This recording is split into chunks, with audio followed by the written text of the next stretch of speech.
All right. Hello, everybody. Welcome back. This is a local voice of the resistance, right? We're down here in the bunker.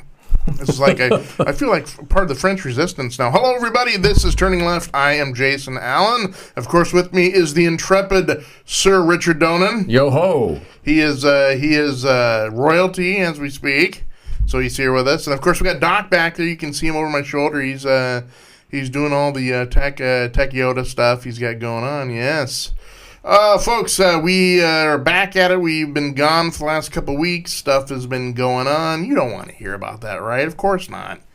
So we are back. Hello, everybody. And, oh my God, I think this first half hour, Richard, I think we're going to talk about what's been going on here in Portland. Yes, sad but true. Sad but made true. The BBC. It made every world news organization. Right, yeah. In case you've been living under a rock, or you went into the Amazon for a couple weeks, or you're incommunicado, I don't know.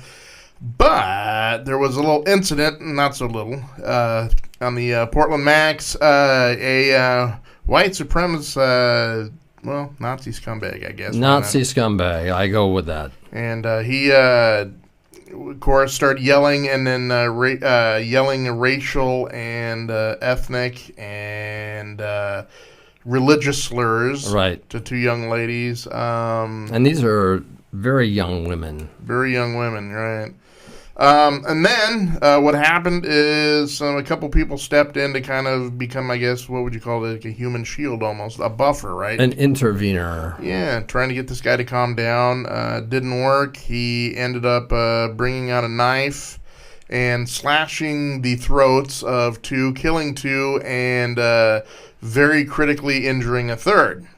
I believe the third one is recuperating now in the hospital, and of course it took a lot of people, me included, by surprise.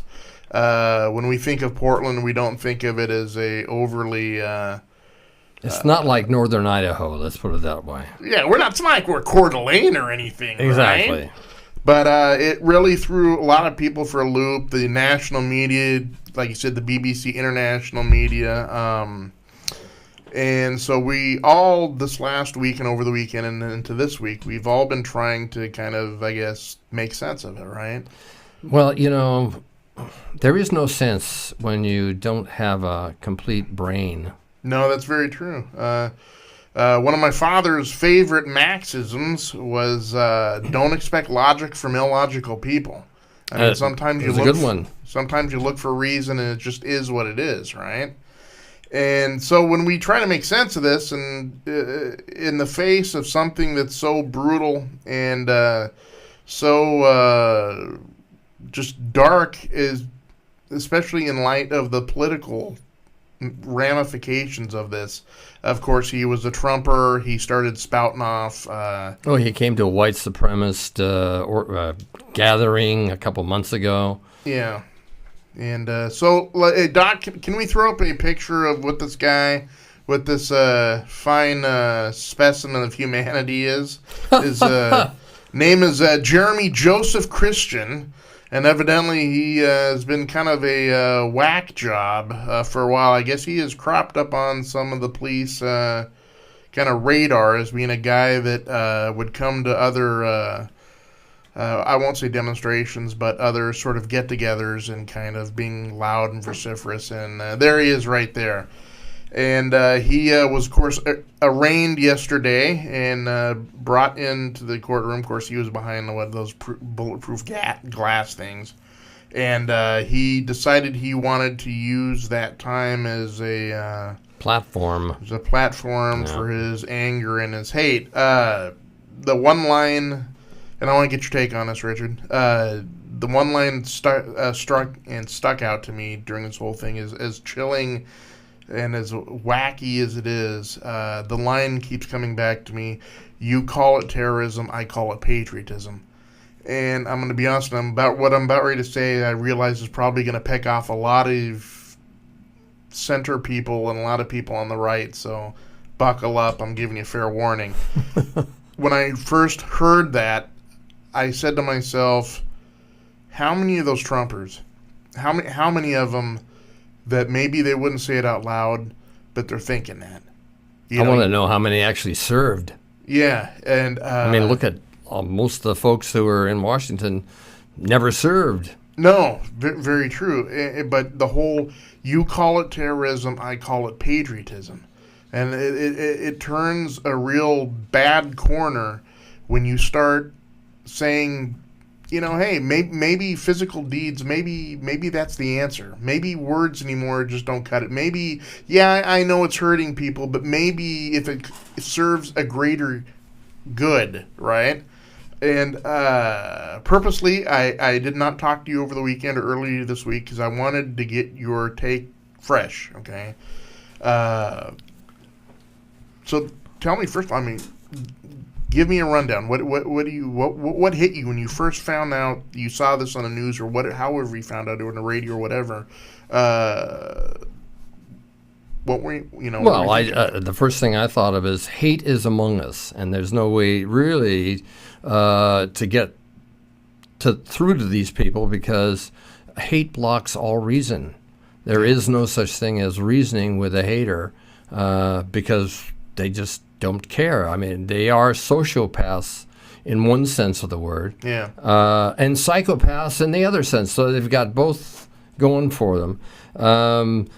As when I looked at it, I said, "Oh, another Nazi." And then I thought back to my father, who served in the Pacific World War II, was wounded, shot down on an airplane, survived that to be in a hospital for 8 months, I guess, recovering from it. He, and I think most of the folks who served in World War II either would be turning over their graves or they would already have blown away all these people because that's what they fought World War II. Right. What really disturbs me, and again, buckle up, folks. I'm going to say some stuff that if you're on the right, you're not going to like this, but too bad. If you don't like it, get your own show.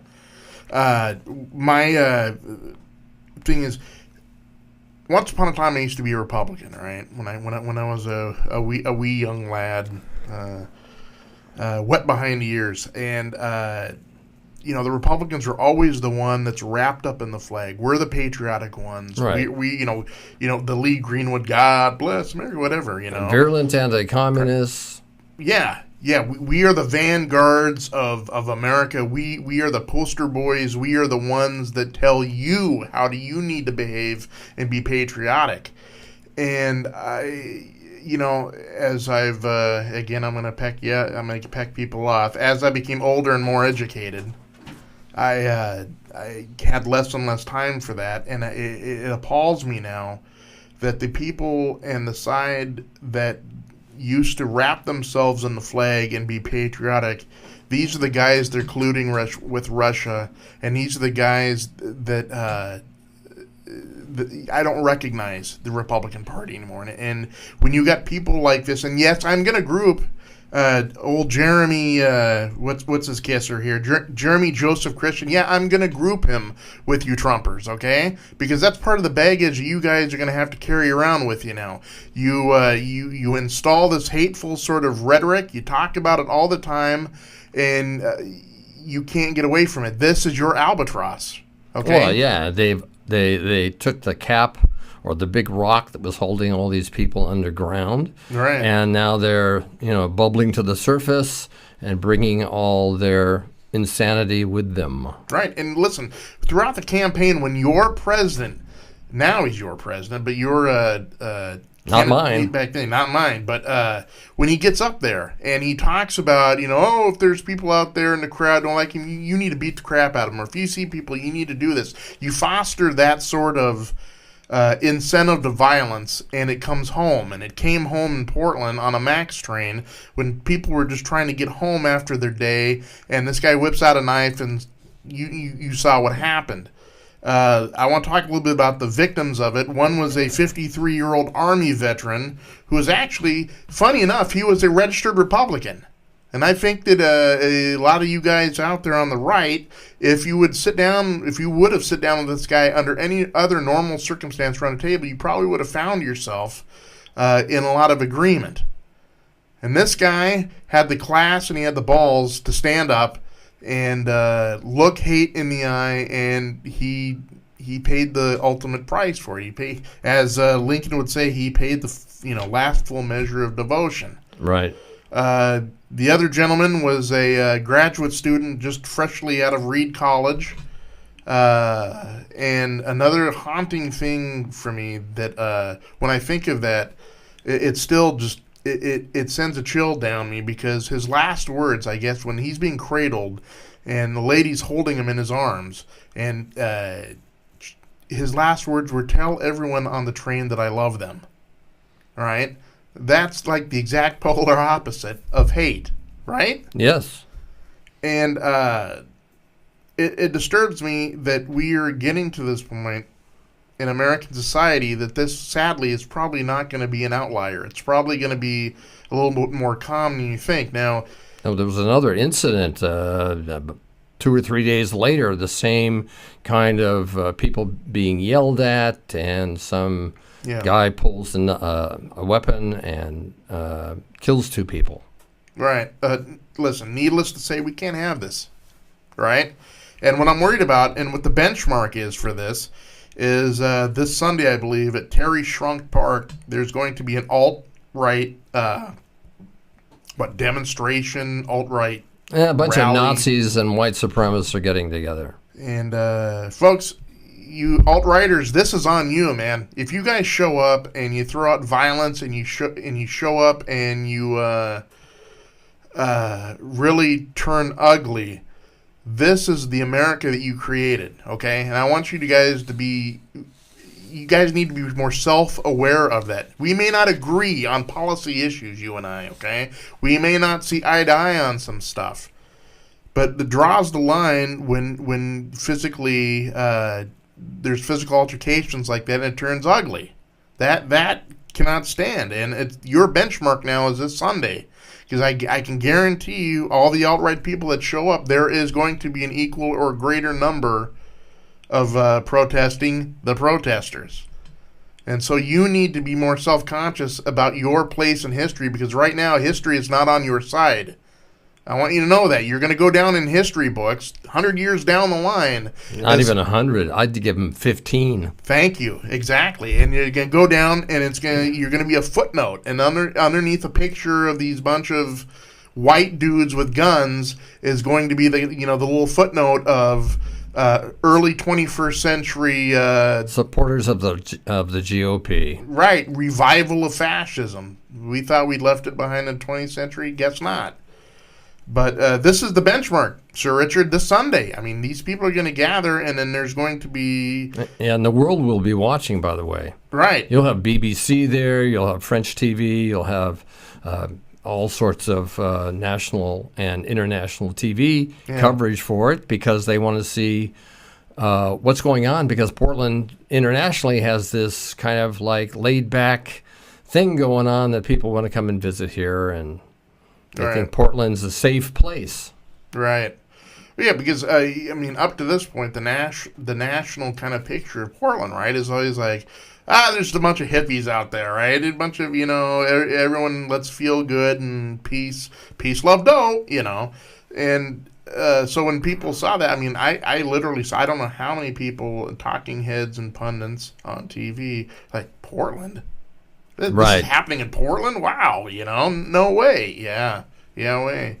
And sadly to say, like I said before, this is not going to be some outlier. There's going to be more instances of that, and we as a society and we as a people, we've got to decide what road we're going to go down as. Okay, we're going to decide either we've been here before, we called it World War II, we didn't like it. We've learned something, we're going to power through this, or we're going to go down that dark road again. And it's in Trumpers, it's in your court, right? It's all in your court. Yes, but do they really care?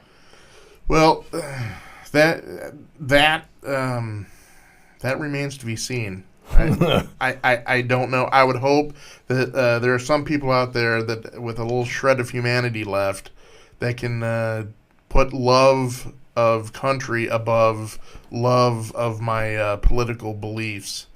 And I don't know. Lincoln said the better. Hopefully we're guided by the better angels of our nature. Yes, I would like to hope so, but it's getting to be a little dull. It is. And when I was talking a little bit before about the Terry Shrunk Park this Sunday, is there's been kind of a minor kerfuffle about Portland's mayor, Ted Wheeler.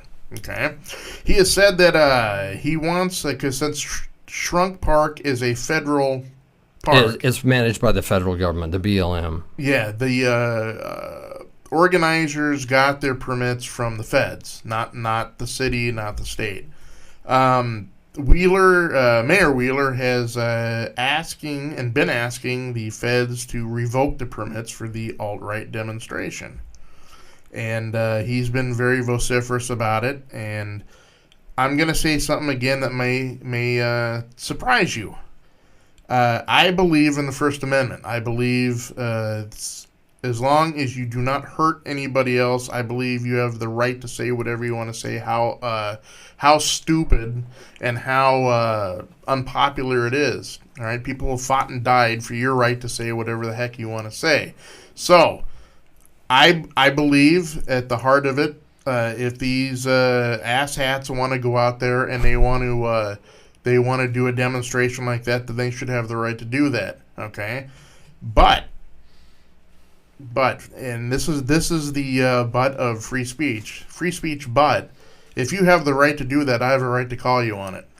Right, and there's a difference between free speech and hate speech. Hate speech has been defined by the courts, and so here's an idea that I had.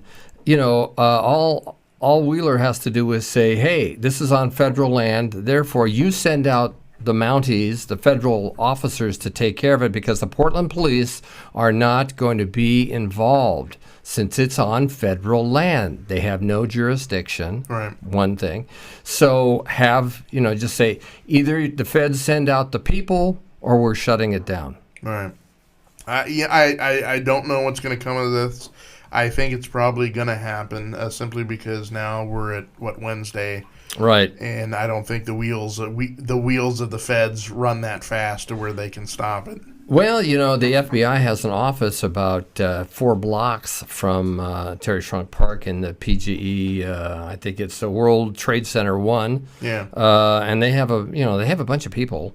It's not like there's just one guy manning the store for all of Oregon. Right. And the other thing is people need to realize that free speech has been restricted for years. So you can't yell bomb in an airplane or fire in a theater, because those things tend to threaten the group as a whole and cause hysteria, panic, and then people reacting very badly. So whether the feds are going to do it or whatever, I think the feds should pay to take care of the situation, since it's their park.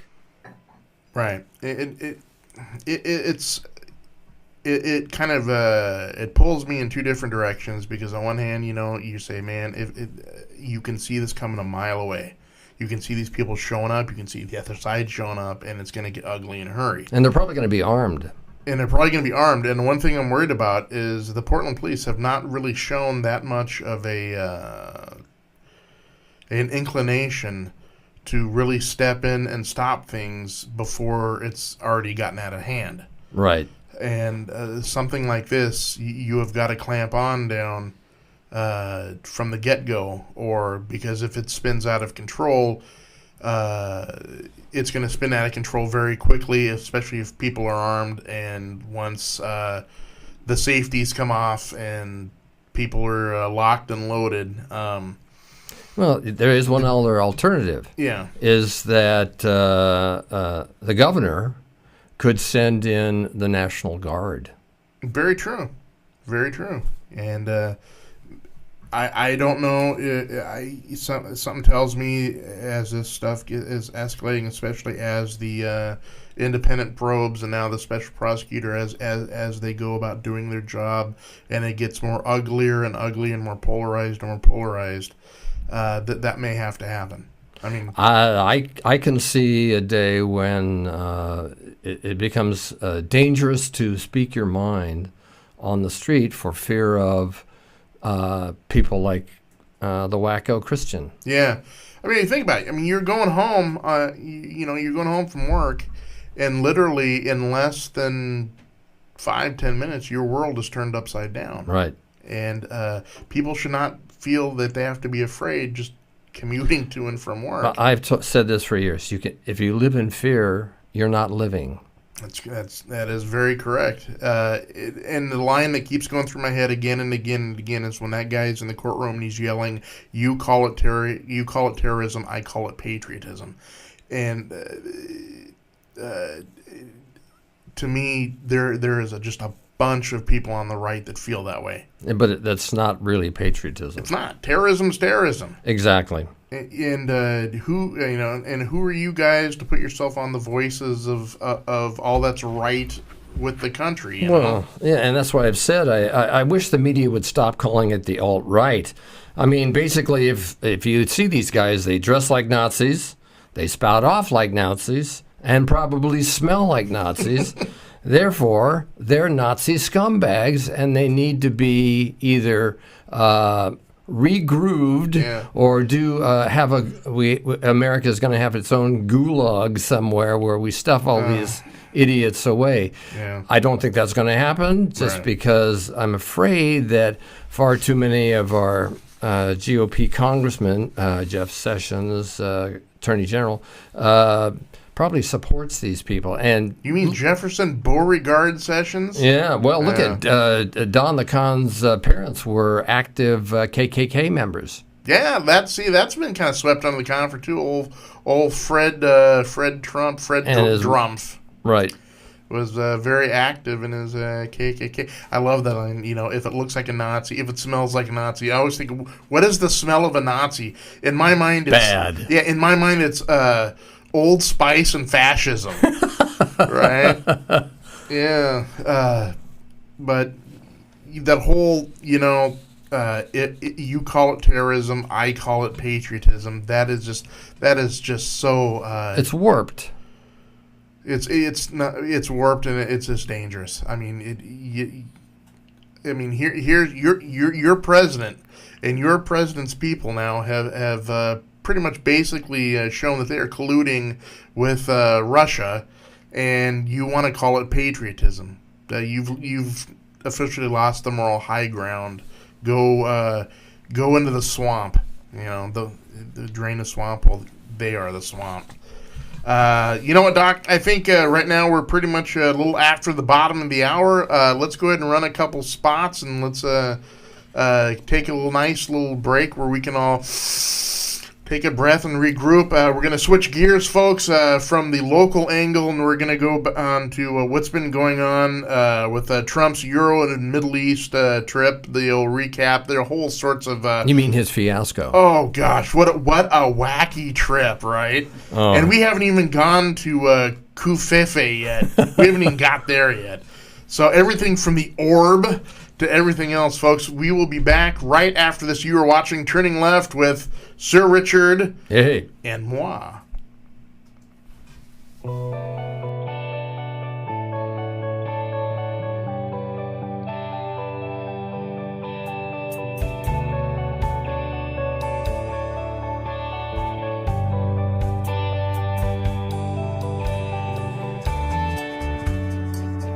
Out of this, right? I think we have another one after that.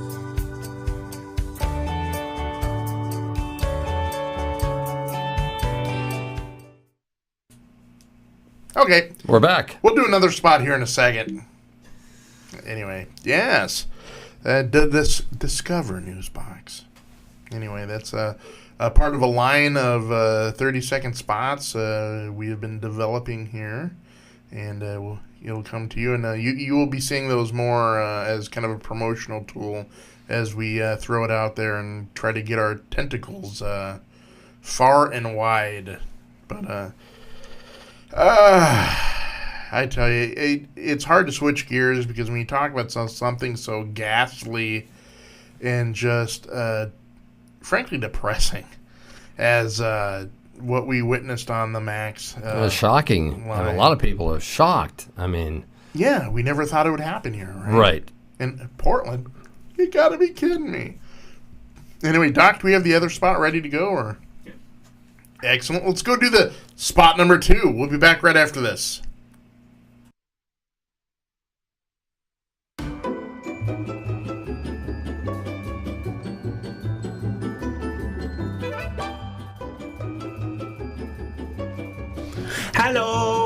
Hello. Welcome to Coffee with Curmudgeons. Yes. One looks at it. And like, There's the letter. It's like, whoa, I'm fired from the FBI. He thought Special Agent Jenkins was messing with him. And so he's like, that's it. Oh, Jenkins, you got me good. Jenkins. That's right, Jenkins. Jenkins is behind everything, right?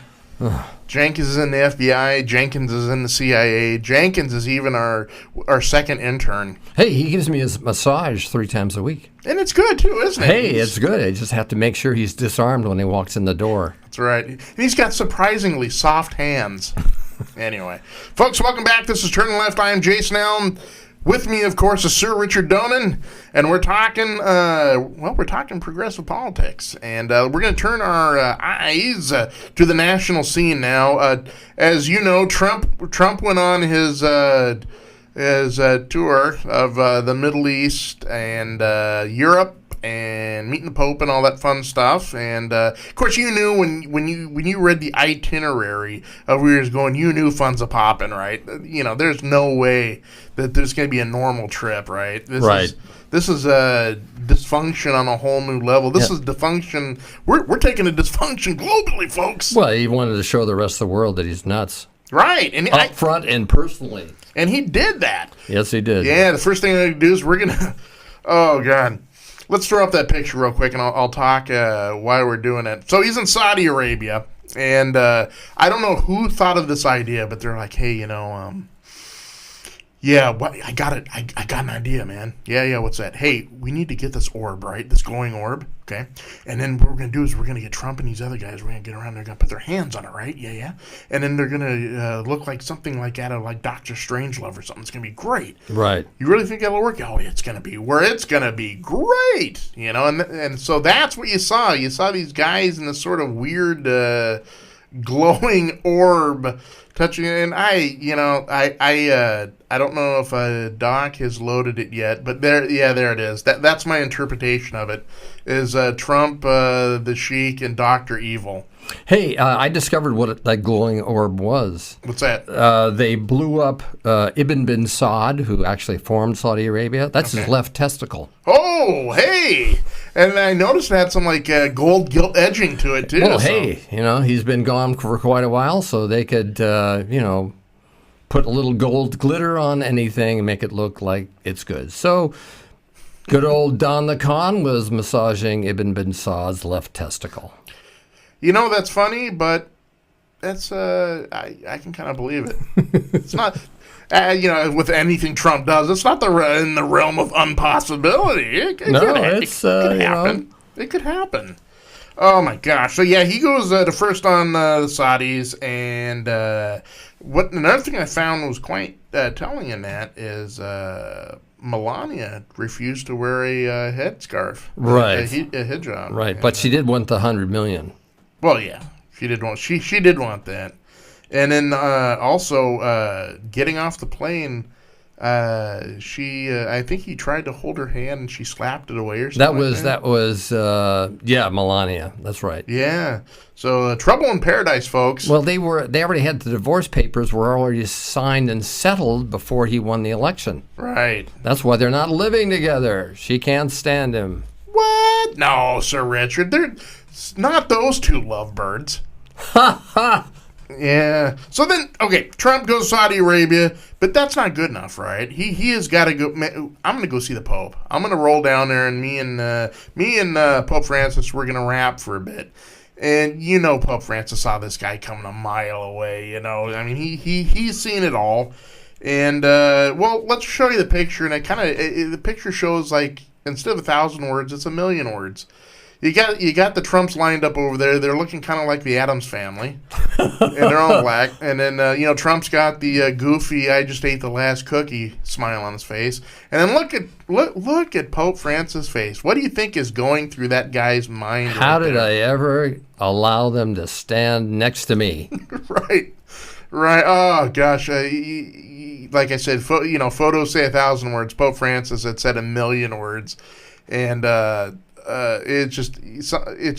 stuff like that just cracks me up. I mean, it was great. He was also in front of the Western Wall in Jerusalem, and so he's stuffing a little note in the Western Wall and probably saying, "How can I get the Israelis to pay for our wall?" Right. Oh gosh, that's another thing, right? Yeah, you're right. He takes this little thing and you roll up and you stick it in the cracks and crevices of the Western Wall.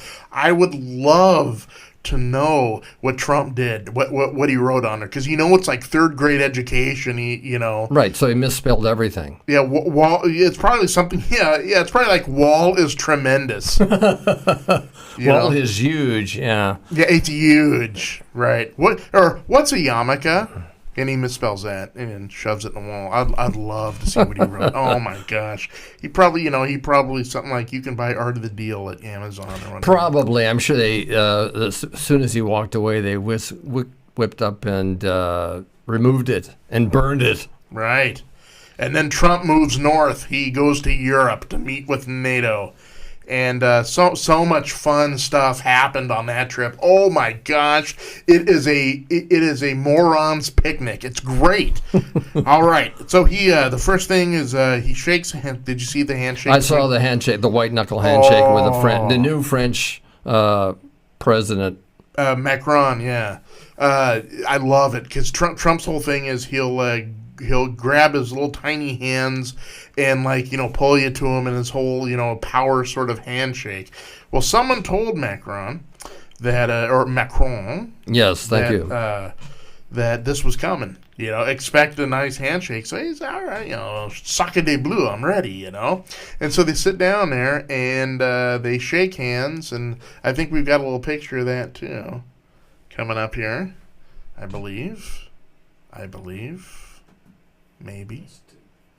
Possibly. Never mind. And so anyways, they sit there and they shake hands and he's ready.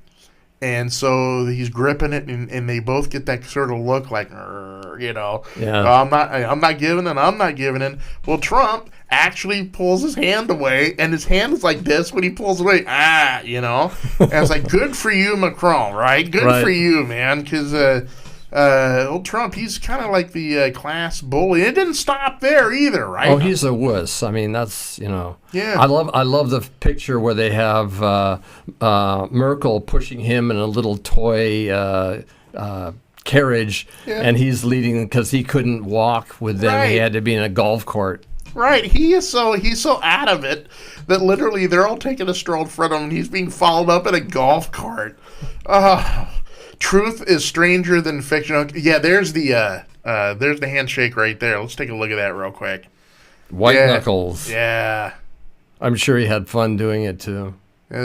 President Trump, let me see your tiny hands. I will give you even a firmer handshake. Yes, it's kind of like squeezing merde. Right. Kind of funny. Oh, I love that. And then, of course, like we were talking about, he goes and sees the leaders of NATO. Of course, old Trumpster and Angela Merkel, they don't get along too well. No, she had to tell him something 11 times before he kind of grasped the idea. Yeah, because he wanted to strike a deal, right? Trade deal. Yeah. And she was like, you're going to have to go through the EU for that. Right. He just couldn't understand it. No, how do I just know, Mr. President? And finally she's like, follow the bouncy ball, You need to... Anyway, but yeah, and then the whole... Did you see what he did to the Prime Minister of Montenegro? Yeah, he basically shoved him out of the way because he wanted to be in the front for the photo op. If I'd been that had been me and I was the president of Montenegro or the prime minister of Montenegro, I would have punched him right where it counted. Right. And not beyond all of that, I mean, the Prime Minister of Montenegro's got one cool name. His name is Dusko Markovic. I mean, if you're going through life with a cool name of Dusko Markovic, the last thing you want is some joker pushing you out of the way with tiny hands. I mean, I'm like, listen, bub, my name is Darko, all right? You're just Donnie. I'm Darko. And that's what I would have done. But then again, I'm not from Montenegro either, so. No, that's true. We'll go on. And so that's what he did. And of course, he comes home, and the first thing old Spicy says during the press conference yesterday is how it was a raving success and how no one has had a visit like that before that went that great. And that just tells you the alternate reality, these people, the bubble that they're in. Yes. But they're actually starting to drop out because they're resigning. You can't even find a guy to take over now, the press, the communications director. Right. They're like, I guess they've already asked, seriously, they've asked like 6 people. Right. And they've all, no, woo, it's getting late, gotta go. You know, I'm not doing that. Do I look as stupid as he is? Oh, no. Oh, Spice, you got a heck of a sense of humor. I'm not doing that. You gotta be crazy. And, Spice's like, please, for the love of God. Of course, he's probably gonna be gone here next week. Yeah, undoubtedly, there's a big shakeup coming because, as they said in one news story, that Don is really unhappy. He's put on a lot of weight, which is nothing more than the fat cat getting fatter. Yes. So I started thinking, and you can help me with this, Richard. I started devising a list of who they could replace Dubke with, right? Michael Dubke, is that his name? Right, that's him. And I was like, well, 6 people have already passed it up, so they're not going to get the creme de la creme now. They're getting down to thinking outside the box for this. So I was thinking of some names that they could do, and you could tell me if I'm on the right track or not. First person I thought of was Tommy Smothers. That might work. Although I don't think I think Tommy would get pretty tired of it. Oh, in about 15 seconds. Yeah. Okay, so some of the names I have is, some of them are going to be animation, because no one in real life is going to want to do it, right? So I was thinking the first one is Yosemite Sam. Mel Blanc would turn over in his grave. Okay. The other one is go find a really crappy Elvis impersonator. That could work. Oh, there's lots of them. That's right. Hey, Trump's going to Europe. Something like that. Or so Yosemite Sam. We've got. I was thinking also. What if we trotted out again? Maybe someone from the past. Maybe a. No, we couldn't do that. Herbert Hoover. We let's drag out the carcass of Herbert Hoover. Exactly. Nobody will know. No, just have his animatronic mouth move, and that's cool. Right. And Doc, we were talking a little bit earlier about Ethel Merman. Why not, reanimate her corpse? We can bring her back. That'd be awesome. Yeah. Well, he's probably gonna end up with Sarah Palin. Oh, that could happen, right? Yes. Or maybe someone from Fox News, News. Or Bachman. Oh, gosh. She needs to go back to the Bachman Turner Overdrive. I'm joking. Obviously. But those are some of my short listers. I'm thinking maybe the head of Alfredo Garcia. Maybe Benito Mussolini. Well, Noriega's gone. So. Manuel Noriega, he's now his social calendar is now free. he may be able to make it, but yes, Marie Le Pen. Yeah, she's out of a job now. She could do it. Yeah, she could do that. I like it. In fact, we're going to run with that. Let's make Marie Le Pen. Let's start a whole a turning left crusade, shall we, folks? If you're online right now, and I know you are because you're watching us off Facebook or Twitter or one of the other myriad places where we've been cropping up, YouTube and so forth, what I want you to do is I want you to get on our Facebook page, Turning Left, right? And I want you to give your own ideas about who should be the next communications director. So do that. And it'll be fun and educational for us all. At least.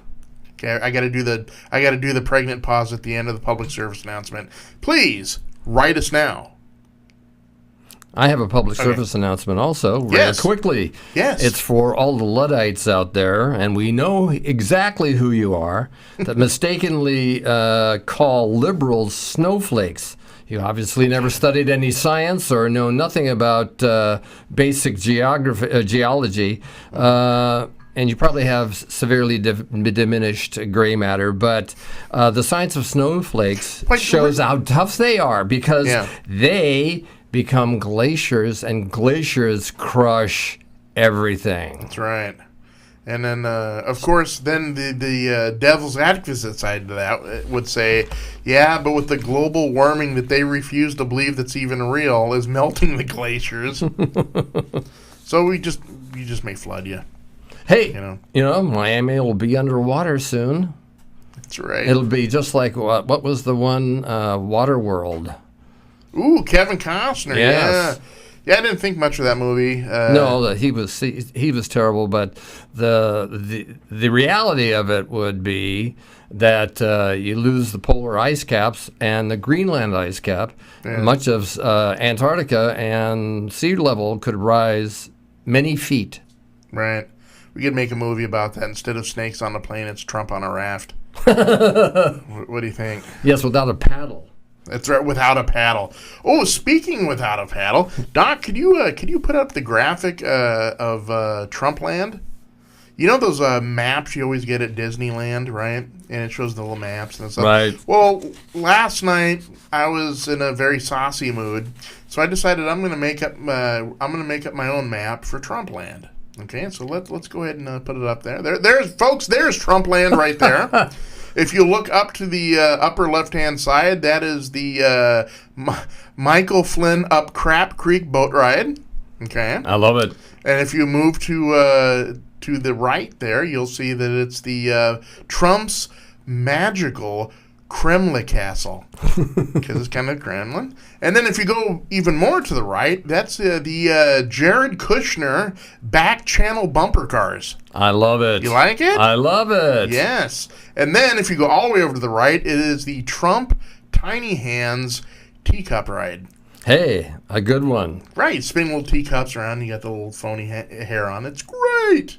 Okay, now if we go down to the bottom left corner, one of my favorites, folks, is the Kellyanne Conway tunnel of alternative facts or alternative truths. Yes, the only woman I know that would have gleefully marched children to the gas chambers. Yeah, I thought it was going to be so much better than it was. Then I went on the ride, and it's literally you're just going into a dark room, and people are yelling lies at you. And beating you with sticks. Beating you with sticks. Hey, wow, that's so real.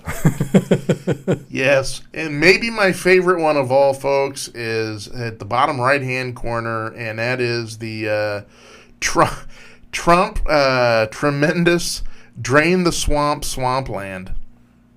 Yes, and it keeps you walk in there and it starts out at your knees and it goes up to your chin. That's right. It's a crap world after all. Anyway, that's my rendition of Trumpland, because you know it's going to come soon. I figure he can do that instead of having one of those libraries. You know, the presidents, they all have libraries. I'm going to have a theme park. Hey, I would not rule that out. Yeah. Because, I mean, if you had a library, there'd only be one book, and it would be... Art of the Deal. I was thinking more like The Cat in the Hat. Well, yeah, Dr. Seuss. There's like Cat in the Hat. Every book in the library is like Art of the Deal or Dr. Seuss, right? Like, oh, crap, not green eggs and ham again.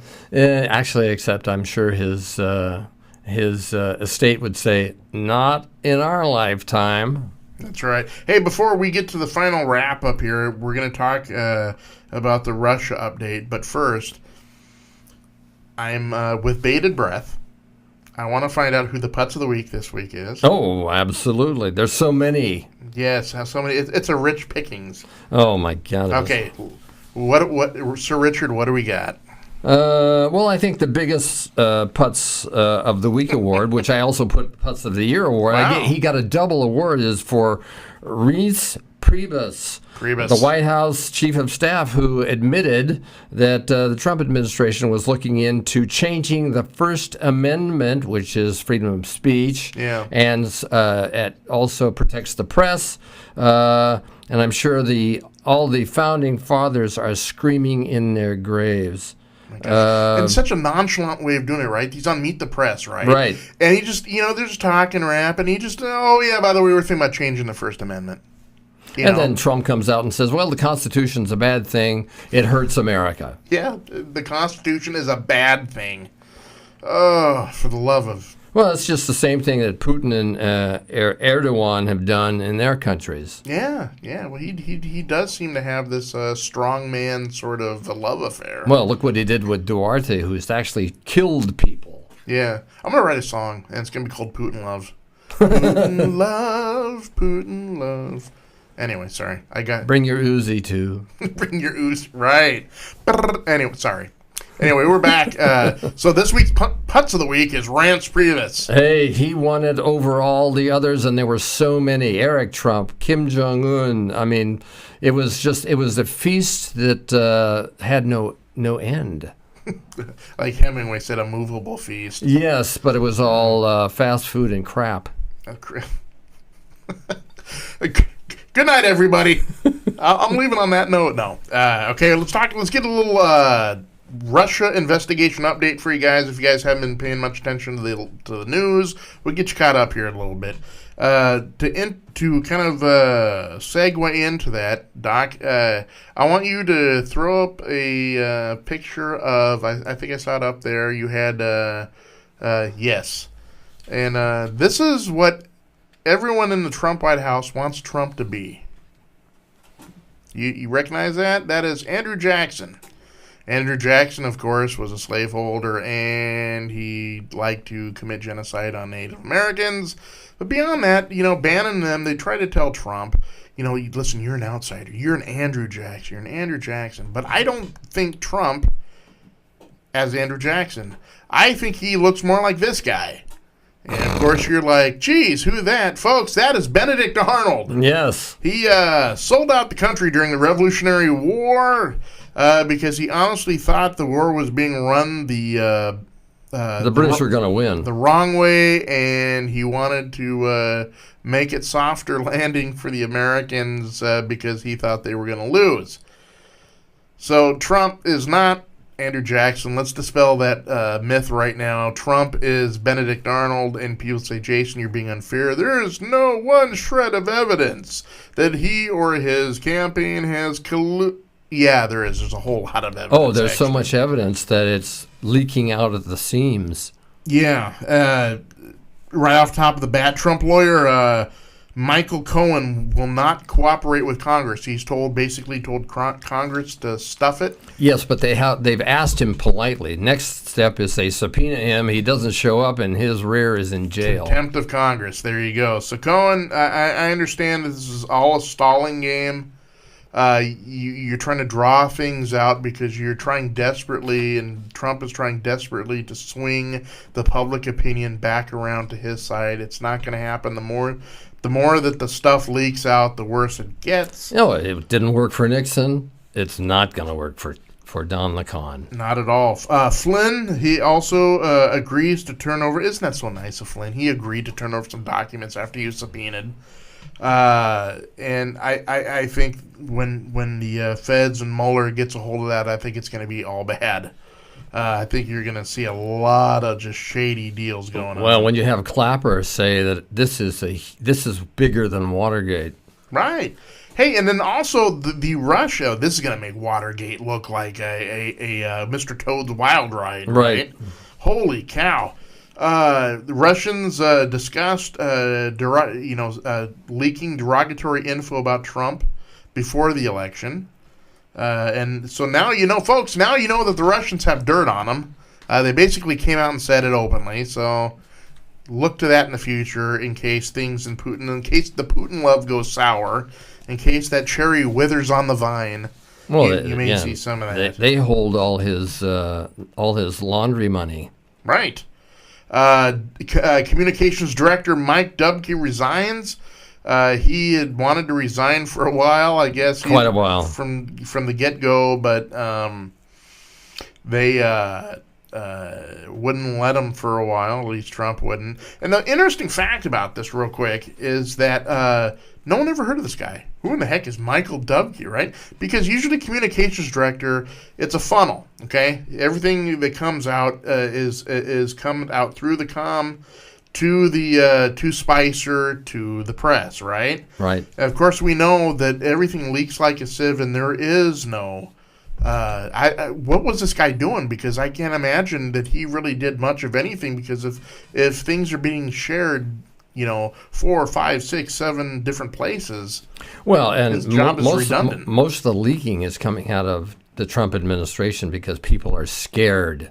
They know that if they don't show that they tried to do something good, Yes. it will be either prison time or their careers will be totally ruined. At the very least. And this segues into my next and last one is Trump is setting up a war room inside the White House. If you were in the mob, you would probably equivalize it to going to the mattresses. Yeah, where is the Don? Not this Don. And the rumor, of course, this is all rumor right now, and why not share it with you? The rumor is Jared Kushner is going to be heading the war room. Well, Jared's going to be subpoenaed, and he's going to have to show up. And Right. once they find out, because they have, that's the other thing. The reason this takes so long is they have corroborating information from other witnesses to tell them this guy is lying or he's telling the truth. Right, exactly. Last breaking, it came out earlier. Comey is going to testify in front of the public. It's a public hearing, Right. And everyone is going to be tuning into that one. Oh, it may not play well in the heartland, but it's going to play really well in places that didn't like Trump to begin with, or were on the cusp. They were sitting on the wall somewhere. Mm-hmm. They're going to go, oh my word, what have we gotten into now? That's right. You know what we're going to get into now? We're going to get into now this week's Cause of the Week. Great segue. Yes. This week's Cause of the Week is On the Move Community Integration. Their mission is to enrich the social fabric of the community through fuller participation of adults with intellectual and developmental disabilities. They envision a society that relies upon the diverse experiences of people with intellectual and developmental disabilities. On the Move spends over 10,000 hours each year modeling inclusive practices for the broader community. Community members' lives are enriched when they are able to meet, interact, and engage with other participants and staff. Participants, staff, and volunteers benefit too. They invest in people to ensure personal growth and empowerment for everyone who walks through the doors. On the Move, Community Integration Portland. You can get a hold of them on the web at www.onthemovepdx.org. Or, hey, you can call them on the phone. You can call them at 503-287-0346. Once again, 503-287-0346, or if you feel like you want to go down there and visit them in person, they are located at 4187 Southeast Division, Portland 97202. There you go. Hey, that's great. On the Move Community Integration. Also, this week's Turning Left book endorsement is called The Gatekeepers, and it is written by Chris Whipple. It is the first in-depth, behind-the-scenes look at the White House chiefs of staff whose actions and inactions have defined the course of the country. What do Dick Cheney and Rahm Emanuel have in common? Aside from polarizing personalities, both served as chief of staff to the President of the United States, as did Donald Rumsfeld, Leon Panetta, and a relative handful of others. Chiefs of staff, often referred to as the gatekeepers, wield tremendous power in Washington and beyond. They decide who is allowed to see the president, negotiate with Congress to push POTUS's agenda, and most crucially, enjoy unparalleled access to the leader of the free world. You can buy this at Amazon or any fine bookstore across the country. Sir Richard, I think we're coming up on the time. The only one thing I want to say is for all the people who are out there dealing with all these nice little cause petitions, Congress won't listen to them. Yeah. What you need to do is get out there and recall those mothers. Exactly. It's time to get off your rear end and do something, because if you don't, it's going to get worse, a lot worse, So it is incumbent upon every American to recall Congress. Yeah. Hey, believe it or not, I know people have said, my vote doesn't matter. I'm just not on, I'm just not. It is. You get your butts out in the street. You get involved with your local. I mean, if you're a Democrat, get involved with the local Democratic Party. You like a candidate, a progressive candidate. You like them. Get involved with their campaign. There is a myriad of different things that you can do to help push what you believe and what you feel to the forefront. So do it, right? And each week we will come here and we will, well, at least I will tell horrendously bad jokes. I will spur you on. That's right. And, of course, we didn't need it today, Sir Richard, but Doc had us ready to go. In case things flatlined on the air, he gave us a 5,600 jokes for all occasions, just in case. We didn't need it. We may need it next week. And when you open the cover and you look for the definition of joke, there's Donald Trump's picture. Let me look. Yay! Holy crap! He's right! Anyway, folks, it's been great yakking with you for an hour. We'll be back next week. And if you like what you heard today, tell your friends to tell their friends, tell your friends to tell their friends, and tell their Aunt Edna. Make it happen. It's a movement. It is a movement. We need all the voices we can get now, especially for those of us in the resistance. And interact with us. Next week, we're going to give you a phone number you can call. You can call and tell us your views. Even if you don't agree with me, I won't yell at you. I won't cuss at you. We won't demean you too much. Well, too much. We won't demean you too much. But, hey, listen, you can interact with us. Get on our Facebook page. Get a hold of us on Twitter. Call the number. Watch us. If you have any ideas or guests or whatever, let us know. We're all ears. So, folks, thank you so much for tuning in. We will see you all again next week. This has been Turning Left with Jason Allen and Sir Richard Donin on NuzBox. Live outside the box. The Reaver Dare Show.